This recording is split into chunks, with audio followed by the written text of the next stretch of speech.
ఈ కార్ రేసులో అవినీతే జరగనప్పుడు ACB case ఎందుకని ప్రశ్నించారు కేటీఆర్. రేవంత్ కేసులకు భయపడేది లేదని లీగల్గా కొట్లాడతామని స్పష్టం చేశారు. కేసు ఎక్కడిది, మన్నెక్కడిది నాకైతే అర్థమైతలేదు. ఇక మీకేమైనా అర్థమైతే నాకు తెలియదు. కానీ ఇలా ఏసీబీ అట. ఏసీబీ అంటే ఏంటంటే యాంటీ కరప్షన్ బ్యూరో. కరప్షనే లేనప్పుడు ఏసీబీ ఎడికి వస్తుంది? ఏం కేసు ఇది? అసలు మెడకాయ మీద తలకాయ నోడు పెడతాడా ఈ కేసు? అసలు ఎవడన్నా దివానాగాడు తప్ప, హౌలగాడు తప్ప ఎవడన్నా పెడతాడా ఈ కేసు? అందుకే అంటున్నా, ఇలా కన్ఫ్యూజ్ అయ్యేది లేదు, ఏం లేదు. రేవంత్ రెడ్డి చేసే మరొక లస్కోరు ప్రయత్నం మాత్రమే ఇది.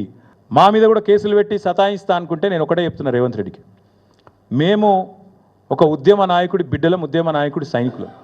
ఏనాటికైనా చెప్తున్నా రేవంత్ రెడ్డి, నీలాంటి చిల్లరగాళ్ళ కేసులకు, నీ లస్కోరు పనులకు భయపడేటోడు ఎవడు లేడు. నువ్వు మా ఇంటికి కూడా వీకలేవు, అది కూడా చెప్తున్నాను. నువ్వేం చేసుకుంటావో చేసుకో, భయపడేటోడు లేడు. లీగల్గానే కొట్లాడతాం, అది కూడా చెప్తున్నాను.